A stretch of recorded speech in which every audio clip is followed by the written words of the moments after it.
Originally, I planned for my November to be filled with Path of Exile 2, or at the very least the latter half of it. But then, the early access was delayed. So I decided it was a perfect time to add a game from my backlog. But that's not quite where this month started.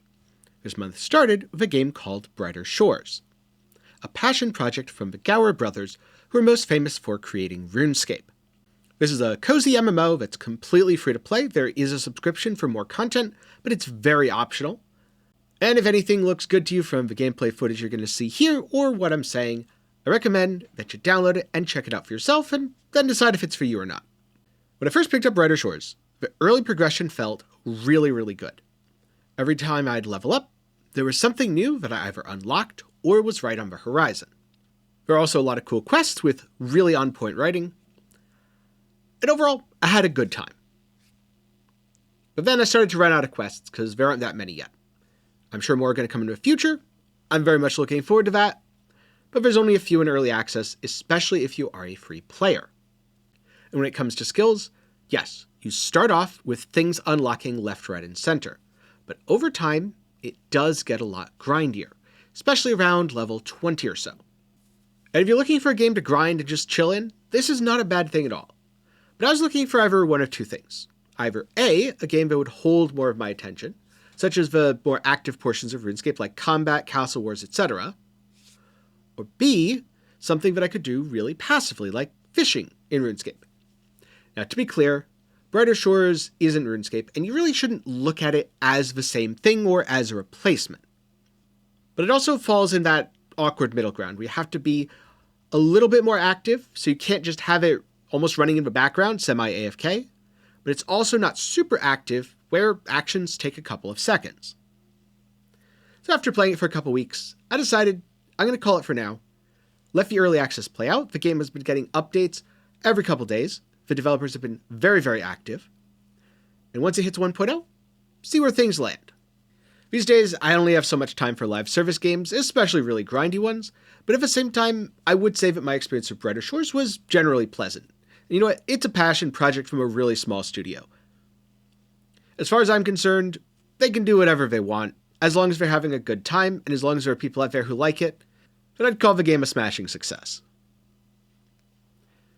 Don't get me wrong, it's not perfect. Certain things definitely bothered people. For me, I felt like there wasn't quite enough sense of community because of how often you had to transition between zones to bank items, and how unlikely it was you'd get back to the people you were chilling with. And also, I know a lot of people were bothered by the fact that your combat stats reset as you go through each major area. Personally, it didn't bug me too much. I get why the devs are doing it, that sense of exploration, and you know what? Going through the first 30-ish levels again was actually really fun. But I don't know if I'd feel the same going through, say, 8 areas. Maybe something will have to be done about that in the future. Yeah, those are my thoughts on Brighter Shores. Overall, pretty cool. Love to see passion projects, devs doing stuff they like, and I look forward to the game's future. Now, next up, I spent a good chunk of time playing Grime, which is a Souls-like Metroidvania. And I'm going to be honest, even if it hadn't been a game that Epic just kind of shoved in my face and said, here, take this, I totally would have been down, because number one, the art style is really cool and distinct. 2, the concept is fucking insane. You're playing a guy with a black hole for a head. 3, I love Souls-like games, and I love Metroidvania games. So this was, well, all the things that caused me to lose weeks of my life. So I dove in, I tried Grime. Platforming, at first it was a little frustrating. I was like, okay, but every time I successfully navigate a platforming gauntlet, it gets harder, and the next one's harder, and the next one's harder. By the end of the game, I had a whole bunch of tools, and kind of like with the end of Ori and the Blind Forest, it just felt awesome. It's like, oh, wait, I did that entire sequence without touching the ground, because the ground's literally just spikes and would have killed me instantly. Okay, that's really cool. Because it builds things up incrementally, and because each platforming gauntlet is harder than the last, you get faster, you get more fluid, and you end up mastering those systems. Which, yeah, to me that feels really good, and I don't consider myself to be someone who's super good at platforming. Then you have the boss fights. At first, they're pretty straightforward. Guy attacks you, you can parry with your black hole, kind of absorb bits of a boss time and time again to stop its attacks. Then it has some unparryable stuff. You have to dodge around and use your stamina pretty sparingly. Before you know it, you are fighting absolutely insane stuff, like a guy that when you kill him, His corpse just kind of chases you around until it runs out of health. Sure, he's bleeding out on the floor, but he is going to do his damnedest to murder you. Some of the optional bosses, totally insane, super difficult. So difficult that I did not complete all of the optional bosses, despite beating the game. So, overall thoughts? Grime is not like any other Souls-like or Metroidvania I've played. It is really cool, and if you're okay with a super difficult game, I highly recommend it. Also, I really need to find the time to make a proper review. And last but not least, the Rogue Prince of Persia, which that's a game that when it came out into early access, I was like, that looks cool. I like the old Prince of Persia games. I should check that out at some point. Then I remembered checking out a couple reviews. I was busy at the time, so I wasn't going to pick it up immediately. And I heard it's got some good bones, but it's not quite there yet. It's a little too bare bones. So I said, okay, I will wait for a major update or the 1.0 release. Quite recently, they had a major update, and the devs actually reached out to me with a key. I love stuff like this because I like nothing more than promoting games from devs that are especially smaller studios who might not otherwise get the attention for things that I love and play. And trust me, the Rogue Prince of Persia, absolutely something that I'm going to play a lot of.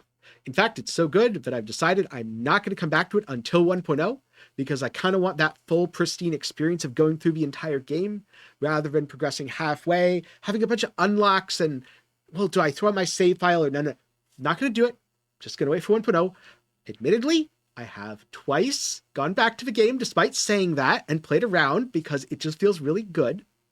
I cannot praise enough just how well the developers managed to capture the feel of the Prince of Persia.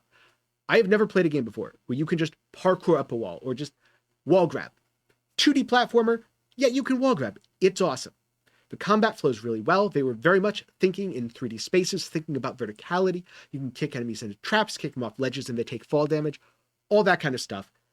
Rogue Prince of Persia is awesome. Check out my dedicated video, or I guess get subscribed and watch out for future content because I'm definitely going to talk about this game at some point in the future. So those are the 3 standout games that I played in November of 2024. Now, I know I haven't had too many videos on this channel. I've been very busy in December. But that said, I do have some plans for January, so there's going to be more stuff to look out for. But for now, I'm curious. What games were you playing in November, and what are you playing right now? Just let me know down in the comments below. For now, I'm going to get going, but if you want to watch something else, maybe check out the craziest rotator run that I did. Still really proud of that run. It'll be up in the card and down below. Thank you very much for watching to the end. Glad you enjoyed. Don't forget to leave a like, and I'll see you in the next one.